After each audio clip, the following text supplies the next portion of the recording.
গৌরলীলার পদ প্রভু বন্ধু সুন্দরের রচিত আস্বাদন করালেন। এখানে প্রভু গুরু রূপে আমাদের নিতাই গৌর গদাধরের একটি সম্মিলিত লীলা, সেটা আমাদের দর্শন করা। তাই গুরু বন্ধু বলে ভনিতা দিয়েছেন। আর কোন পদে গুরু বন্ধু ভনিতা আছে বলে আমার জানা নেই, তাই গুরু বন্ধু গৌর বলে নাচিয়া বেড়ায় না ভনিতা দিয়েছেন।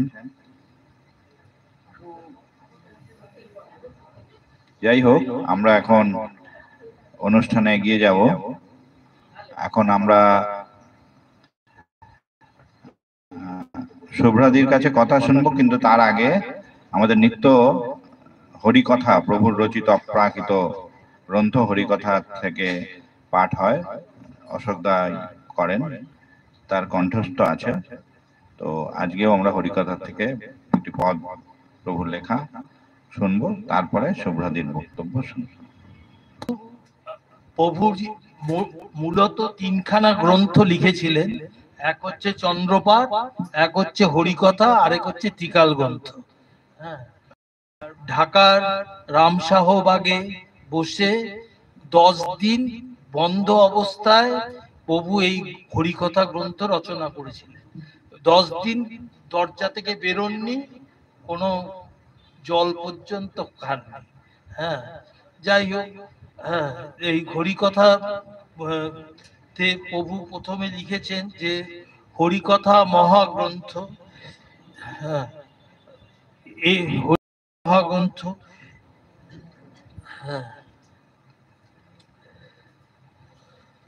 এ মহা উদ্ধারণ গ্রন্থ অবিরাম পড়িলে রস পাবে, বুঝিতে পারিবে। হরিকথা পাঠে তোমরা নির্মল ছাপ সাদা বরফের মতো হয়ে যাবে, কোনো থাকবে না। ভাগবত গ্রন্থের মতো সূচিভাবে পৃথক রাখিয়া নিত্য পাঠ করিও। এ গ্রন্থ সময়ে সবাই বুঝিবে, আমি বুঝাইব। যারা মাহেশ ব্যাকরণ পড়িবে তারা বুঝিতে ও বুঝাইতে পারিবে। তোমরা সব মুখস্থ করে রাখো। মহা উচ্চারণ হরি মহা উদ্ধারণ পুরুষ জগৎ বন্ধু। ই আ উয়া ই ই উ উ অ। এবার প্রভুর একটা রচনা, রাধারানীর মান কৃষ্ণের সাথে। প্রাণেশ্বরী মরি মরি ধরি দুটি পায়, ক্ষম মম অপরাধ নিবেদিত মায়। দাসে ক্ষমা করো রাই ও দুটি চরণ ধরি, রাধা পদ কোকনদ দুকরে ধারণ। শতদল কুবলয় সুখ পরশন, আমরি চূড়া চন্দ্রক দুপদ লুণ্ঠন। মধুর মঞ্জির হাস সক্ষ সম্মিলন, পদে লুটাই ছেড়ে ময়ূর চন্দ্রক চূড়া। অমল কমলেক্ষণ অশ্রু বরিশন, বেনি জালে ছল ছলে মোছায় চরণ। সাধে মোছায় রে কেশপাশে পাদপদ্ম। হে রাধে হে প্রাণাধিকে প্রণয় পুতলি, বারে কটাক্ষ করো করো জোরে বলি। মোরে দয়া করো রাই কাতর জ্বর জ্বর, হে গৃহ গহন গোষ্ঠ প্রকোষ্ঠ প্রান্তর। রাধা কুণ্ড গিরিতুণ্ড প্রেম সরোবর, সদা বেড়াই গো তোমা লাগি। শয়ন সুষুপ্তি স্বপ্ন মোহ জাগরণ, কায় মন বাক্যে প্যারি শরীয় চরণ। কিছু জানি না ভাই রাই রাই রাই বই, নন্দগ্রাম যাবট বৃষভানুপুর। কাম্যবন যমুনা বাসর মধুর, এই তো জানি রাই দর্শন সাত সাত। পুলিন সৈকত ধীর সমীর, নিধুবন নিকুঞ্জ ধুনীতির। বংশীবট নিপ রাসমণ্ডল, মাধবী তমাল মধুর স্থল। বেনু করে মন ভরে রা রা রা রা করি, রূপস্ফূর্তি রাই মূর্তি ধ্যানে প্রাণ ধরি। মোরা এই শব্দ মুরুলিও রা রা রা রা। রাজপুত্র ধামপুত্র নহে তো শরণ, মানুষে তরাসে পদ হৃদয়ে ধারণ। ভয়ে ভয়ে বাসি কায় মনে ইষ্ট পদ, পিতা মাতা বন্ধু ভ্রাতা ত্যাগ চিরদিন। রাই রাই রস পাই বেশে তনুকসীন, তবু দয়া নাই এত যে সাধি রাধিকে, বেশভূষা অলংকার পদে দিনু উপহার, জীবন যৌবন মনপ্রাণ সব সপিলাম মা, কেবল সম্বল তুমি। বনফল বাপি জল এই মুরুলি সম্বল, রাই কুঞ্জ রক্ষার বিধান তুমি, রক্ষৌষধিরে জীবন যৌবন তুমি। অনুগত চিরাধীন হেরো দাস সম্মুখীন, অকিঞ্চন নিষ্কিঞ্চন দিন কি দয়ারে হবে গো মুই তব দিনহীন। জাগরণে অরুণাক্ষী রাই নামে তনু রাখি, কেন তবু মানে সমাসীন, তবু মান যায় না কোনো দোষ করি নাই, দয়া করো রাই তবে প্রাণ পাই। দগধ হৃদয় অতি হেট মুখে কেন আহা হেরি হেন, চাহরে দাসের প্রতি শতদল মুখ দেখি পাই সুখ, নয়ন মন চঞ্চল অঙ্গ থর হরি, উহু প্রাণে মরি হেরো মোর কিবা হলো। ললিতিকা বলে রাধে তেজ নিজ মান, আহা ছি ছি শ্যাম সখা ভূমে অজ্ঞান। চেয়ে দেখো দেখো রে কালা চাঁদ ভূমে তোর, অনঙ্গ মঞ্জরি হাসে উঠো রাধা রানী, বৃন্দাভাসে কটুভাস কহ প্রেমবাণী। দুটি কথা কও দুটি কথা কও বধূ যে কেমন হলো, হা কৃষ্ণ রবে চাহেন কিশোরী, আখি জল অবিরল ক্ষোভে তাপে ভরি। কৃষ্ণ কৃষ্ণ কৃষ্ণ কই, কৃষ্ণ কৃষ্ণ কৃষ্ণ কৃষ্ণ, শ্রীপানি পশারি প্যারি আবরে নাগরে, বন্ধু গীতি দুহু প্রীতি কুসুম বাসরে। জয় জয় জয় জয় রাধা গোবিন্দ প্রেম, জয় জয় জয় জয় রাধা গোবিন্দ প্রেম।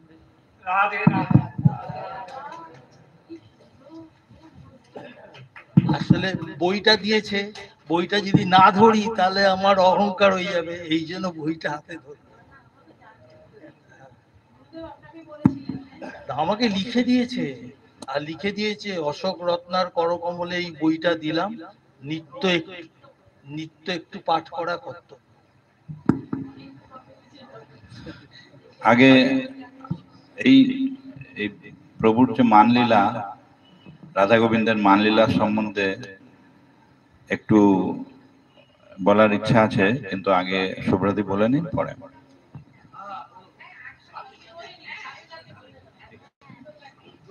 হ্যাঁ বলবো।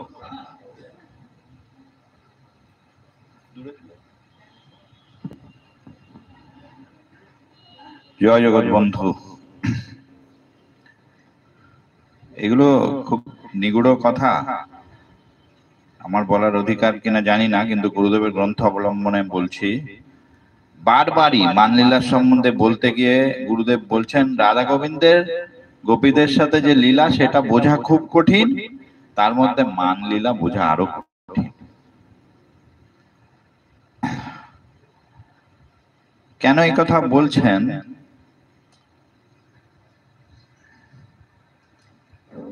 আমরা প্রাকৃত জীবরা যে মান করি,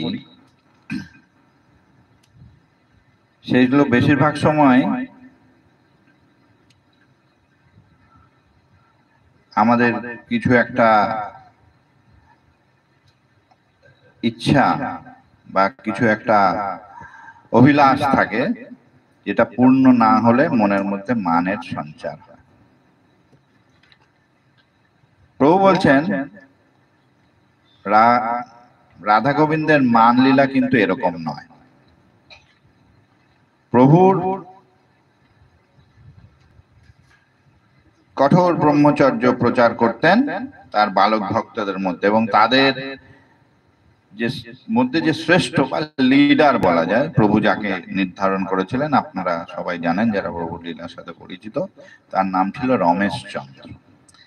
এই রমেশচন্দ্র হরিকথা পড়ে মান লীলা বুঝতে পারছেন তো, অথচ প্রভু তাকে বলেছেন রমেশ তুমি মান লীলা পড়িও।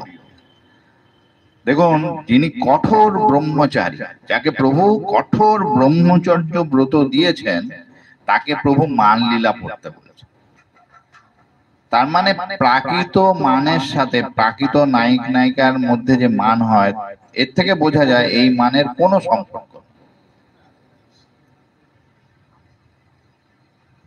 এই যে রাধা গোবিন্দের মধ্যে যে রাধারানীর যে মান, এই যে বক্রতা বা মান, আমরা আজকে বিস্তারিত আলোচনা পরে প্রভু কি বললেন, অতুল চম্পটি ঠাকুরকে বললেন, গুরুদেব এখানে লিখছেন যে যে দেখো রমেশ ইংরেজি শিক্ষায় শিক্ষিত আর তুমিও ইংরেজি শিক্ষায় শিক্ষিত।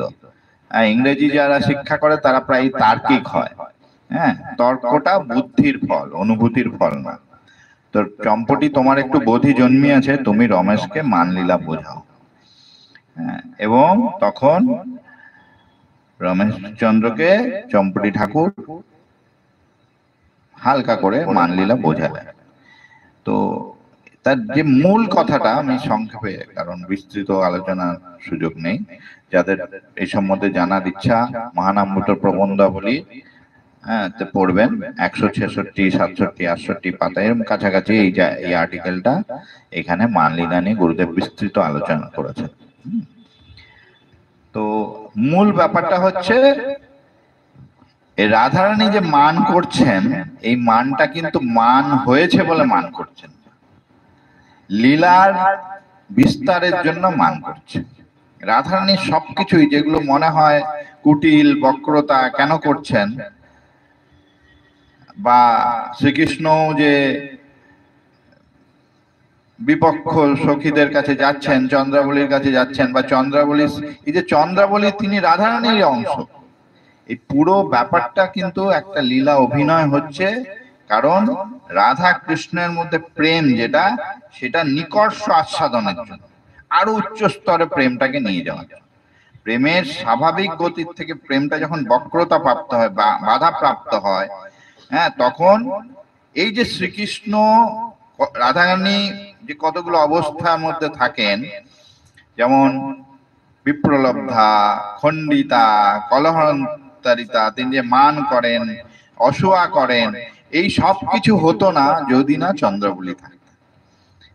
এই রাধারানী মান করেন বলেই আমরা একটু আগে শুনলাম যে প্রভু বন্ধু সুন্দর দেহি পদপল্লব মুদারাম বলে, প্রভু বন্ধু সুন্দর তিনি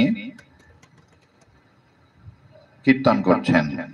রাধা গোবিন্দকে রাধা সাজিয়েছেন, রাধাকে গোবিন্দ সাজিয়েছেন। এই যে একটা অপূর্ব ভাব, শ্রীকৃষ্ণ রাধারানীর পায়ে ধরছেন, এইটা তৈরি হতো না যদি না রাধারানী মান করতেন। এই আস্বাদনটা ভক্তরা পেত না। কবি জয়দেব এই লীলা লিখতে পারতেন না, তার লেখা দেহি পদপল্লব মুদারম। তো এই লীলার প্রেমের নিকর্ষ, মানে প্রেমটাকে আরো আরো সুন্দর, আরো সুন্দর, আরো উচ্চতর স্তরে নিয়ে যাওয়ার জন্য রাধারানী মান করছেন। কিন্তু তার সত্যিকারের মান হয়েছে এরকম নয়, এটা একটা লীলা বিস্তার, ভগবানের লীলা বিস্তারের মতো এটা একটা বিস্তার। প্রভু, প্রাসঙ্গিক ভাবে বলি, প্রভুর মূল অবদান প্রভু বলেই গেছেন যে তিনি দিয়েছেন ব্রহ্মচর্য আর হরিনাম। এই ব্রহ্মচর্য অর্থে আমরা সাধারণত একটা ইন্দ্রিয়ের সংযম বুঝি, প্রভু কিন্তু সে কথা বলেন।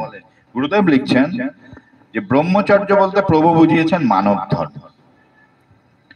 যারা ব্রহ্মচারী সাধু বা তাদের জন্য ব্রহ্মচর্যের একটা কঠোরতা, কিন্তু মূলত আমাদের মতো যারা সাংসারিক জীব তাদের জন্য ব্রহ্মচর্য বলতে প্রভু মানব ধর্মের কথাই বলেছেন। সব প্রভু বলছেন এই মর্ম এক ধর্ম, সব মানবের একটাই ধর্ম, সেটা হচ্ছে ব্রহ্মচর্য বা সংযম। এই মানব ধর্মের যে গুণগুলো আমাদের পালন করতে হয়, হ্যাঁ, অহিংসা, সত্য, শৌচ, অচৌর্য, সংযম, এগুলো সবই ব্রহ্মচারীদের পালনীয়, ব্রহ্মচর্যেরই একটা রূপ। প্রভু এক কথায় ব্রহ্মচর্য, সেটিকে বিস্তার করে গুরুদেব মানব ধর্ম বলেছে।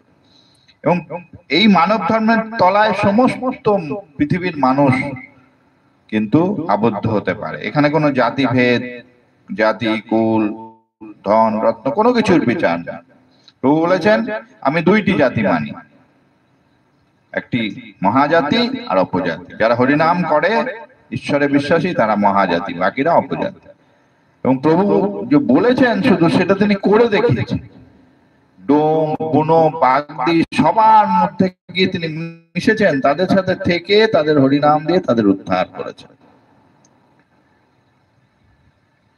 এবং হরিনামের কথা কেন বলছেন? বলছেন হরিনাম না করলে তোমরা ব্রহ্মচর্য পালন মানব ধর্ম পালন করতে পারবে না, বিচ্যুত হয়ে যাবে। এই হরিনাম অর্থাৎ ভগবানের নাম আমাদের এই মানব ধর্ম যে গুণগুলো আমাদের পেতে সহায়ক হয়। হরিনাম করতে করতে তুমি আর কোনো খারাপ কথা বা নিম্ন স্তরের কথা ভাবতে পারবে না। যেন হরিনামের মধ্যে যখনই মন নিম্ন স্তরে যাবে হরিনাম করতে হবে, এটা প্রভু বলেছে।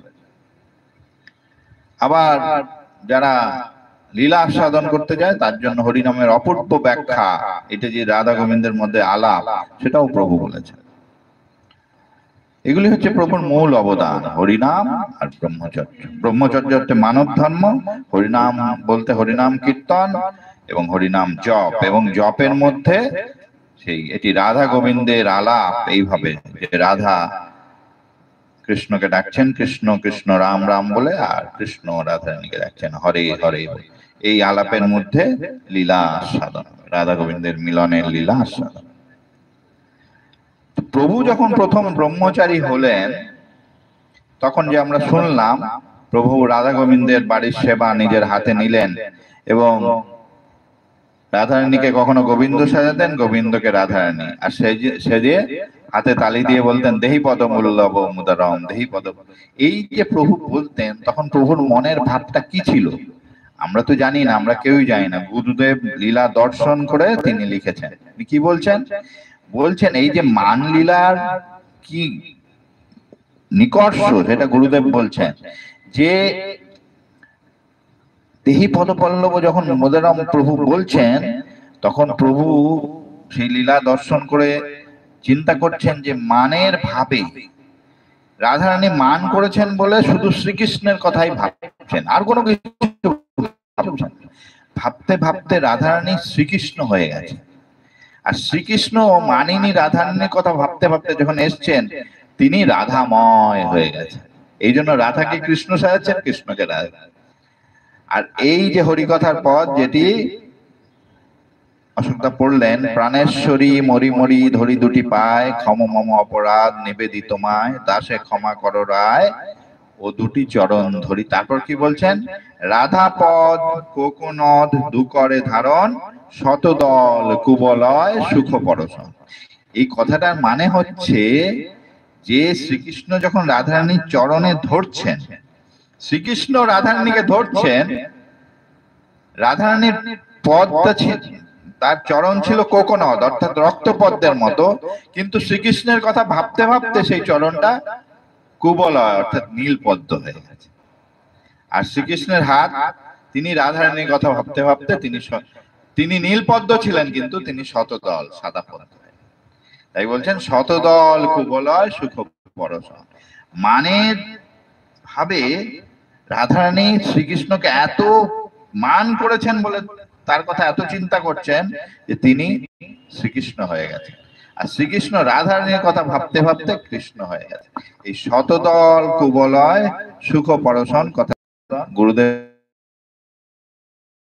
একটু, আমি তো জানি না ঠিকভাবে বুঝাতে পেরেছি কিনা, যা এই সম্বন্ধে বিস্তৃত পড়ার ইচ্ছা মহানামব্রত প্রবন্ধ বলিতে একটি আর্টিকেল, ব্রহ্মচর্যে কঠোরতা। প্রভুর এই যে কঠোর ব্রহ্মচর্য ব্রত নিয়েছেন, অথচ রাধা গোবিন্দের এমন অপূর্ব মান লীলা তিনি কিন্তু আস্বাদন করছেন সেই ব্রহ্মচর্যের মধ্যে। সেই জন্য এক জায়গায় অতুল চম্পটি ঠাকুর গুরু মহারাজজিকে বলছেন যে প্রভুর ব্রহ্মচর্য, আগে অনেক অনেক ব্রহ্মচারী ছিলেন, বারিদির ব্রহ্মচারী, ভাস্করানন্দ স্বামী, বড় বড়, বলছেন ওই ব্রহ্মচর্য তোমরা করতে পারবে না, কলির জীব। এই জন্য ব্রহ্মচর্য এনেছেন, সেটা সরস ব্রহ্মচর্য, হরিনাম আর লীলা আস্বাদন, রাধা গোবিন্দের লীলা আস্বাদনের সাথে ব্রহ্মচর্য। প্রভুর ব্রহ্মচর্যের আর প্রাচীন যে আমাদের যোগাচার্যদের যে ব্রহ্মচর্যের তফাৎ আছে। প্রভুর ব্রহ্মচর্য হচ্ছে সরস ব্রহ্মচর্য, হরিনামের মাধ্যমে ব্রহ্মচর্যকে ধরে রাখতে পারবে। জয় জগৎ বন্ধু।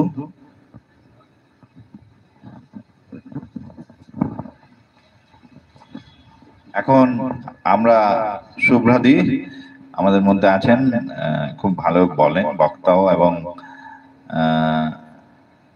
তিনি একটা সুন্দর লীলা আমাদের, তিনটে লীলা তাই তো আস্বাদন করাবেন। আমরা প্রভুর বৃক্ষ উদ্ধারের কথা জানি, কিন্তু ব্রজলীলা, গৌরলীলা এবং বন্ধুলীলা, তিনটে লীলাতেই বৃক্ষের উদ্ধার আছে, সেটা আমরা শুভ্রাদির কাছে